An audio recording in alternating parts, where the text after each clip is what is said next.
Hello and welcome back to Power of the Crowd, an online news show bringing you the latest in alternative funding. I'm Ryan Smythe. Last week, we sat down with The Lighthearted, a musical group using the website Bandcamp to get revenue for their self-paid EP. But this week, we'll be seeing how a community came together following a tragic accident. On December 31st, 2013, a woman was killed on the Meridian Street Bridge in East Boston. 46-year-old Aura Garcia decided to walk the two-lane drawbridge to Chelsea instead of taking a bus as she usually does. What happened next still has a neighborhood and a family reeling. On New Year's Eve day, an unknowing operator raised the bridge to allow a ship to pass when he heard Garcia scream and quickly lowered it. But she had fallen and was crushed between the bridge plates. She was pronounced dead at the scene. Garcia left behind daughter Nancy, age 16, son Daniel, age 4, and a husband. Residents of East Boston, like Blythe Berents, found it her moral and communal duty to help the Garcia kids. What I found really remarkable after the bombing on Marathon Monday was the outpouring from strangers to help others. And when these two children lost their mother in such horrific circumstances, I thought, well, we need to show these kids that the community supports them and that strangers really do care about others. And I know that there is a huge capacity for people just globally to want to help others. And with the internet and with crowdfunding, there's a way you can actually try to help make a difference. And what a difference was made. The Indiegogo campaign for the Garcia kids was launched on New Year's Day, 2014, following interest from the community. So when I sent something out on Facebook on New Year's Day, I immediately got responses from people I didn't even know, but we were all sort of connected through different Facebook groups related to the East Boston community. And so one of the first people to reach out to me was a gentleman, Joe Ruggiero, who runs a funeral home in Orient Heights. And he said, let me know what we can do, because obviously those are going to be needs. And then our state representative, Carlo Basil, said, let me know what kind of help you need.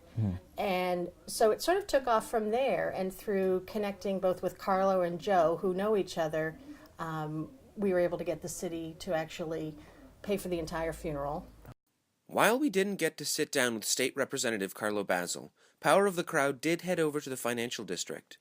We got the chance to speak with Gabriel Gomez, former candidate for U.S. Senate. He also attributes Eastie's success to social media and the followers he gained after his 2013 campaign. I was fortunate during the campaign to have a pretty big following on Facebook and on Twitter, and I found that's the best way to reach people in any kind of marketing type of aspect. So I was happy to go on Twitter to all my Twitter friends, as well as on Facebook, and I think we were able to raise quite a bit of money that way, and at least raise the awareness so that more people can kind of spread the word. Although Gomez's following comes from a mostly political support, he says that politics are put aside when kids like the Garcias need help. There's obviously a bad side of politics, but something like this, there really should be no politics whatsoever involved. And I truly do believe that in situations like this is when you see the best of people come out, regardless of what political persuasion you're in. And it just tells you about the character of Boston itself and about Massachusetts, where people just rally around situations like this. No matter how big Boston can be, it really is a pretty small place. And whether you're in East Boston or whether you're in Dorchester or Roxbury or wherever within the city of Boston, you're all neighbors. But the help spanned more than neighborhoods. It spanned continents. We've had donations from 3 different continents. We've had donations from Australia, from the UK, from Europe, and then the US. And I can track on Indiegogo the views per country.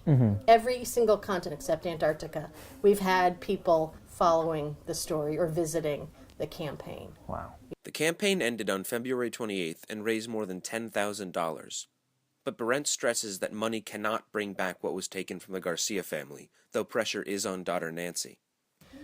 Money's not the solution for getting over this. But if we can provide a stable financial base, if we can provide that financial foundation, that's one less thing that she has to worry about right now. Berents says she wishes the campaign raised more money, but media coverage wasn't consistent enough. I think any kind of crowdfunding project, to get that ongoing support, you need to have consistent media coverage. So if we can't get the family to be involved, from the media perspective, it does make it a lot more challenging. The campaign goal wasn't reached, but Gomez believes nothing close to what was raised would have been possible without Berents. Oh, I bet you that if it hadn't been for the Eastie Strong movement, you'd only have a very small fraction of people that would have been exposed to it. It may have just been kind of like a little bit of an outer circle of the people that actually knew the Garcia kids. But now, because of what Blythe started and with the Eastie Strong, I think, I can't count the number of people that have heard about it, but I bet you it's factors of 100 times, 1,000 times more people have heard about it. Even with the closing of the Indiegogo campaign, Eastie Strong goes on. Eastie Strong, as sort of a movement or as a Twitter account or whatever, is going to stay intact. And I'm going to be then using it to highlight a lot of issues related to East Boston, whether it's trash, crime, quality of life, things like that I think are important to have a voice. Our interview with Blythe was before the Back Bay fire, but sure enough, she's already involved. Blythe sent me a message saying I couldn't go to sleep until I set something up. She's already setting up a fundraising thing for the firefighters.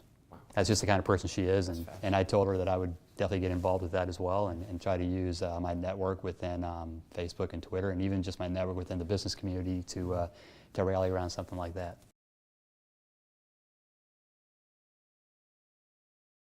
So this was a really amazing week for Power of the Crowd. We got to cover a great campaign with a fantastic message. Were you inspired by the work of Eastie Strong? I was. It came about really quickly. December 31st was the accident, and then pretty much within the next 3 days, it had already blasted the web. They started raising money immediately. And just the other day, with the fire that killed the 2 firefighters, they've already turned it around to focus on their next campaign. The Eastie Strong movement started out to support the Garcia kids and has moved on to something so much bigger. And even small donations make a difference, I realized from talking with Blythe and with Gabriel. Yeah, they definitely do. Because even if it's just a little bit, it'll pop up on your newsfeed. Oh, I donated $2 to this campaign. Then the next person sees, oh, that person donated $2. I'll donate $2. And then it accumulates. I'd say I have like 1,500 friends on my friends list. $2 a person, that's a lot of money. Actually, there's a scientist based out of Boston University, and he's conducting a sleep study, a human sleep study, but he's using zebrafish as the subject for the study because they are genetically 2/3 the same as humans. So he can study their sleep patterns and then relate it back to humans. And to fund it, he's crowdfunding the project using Indiegogo, actually.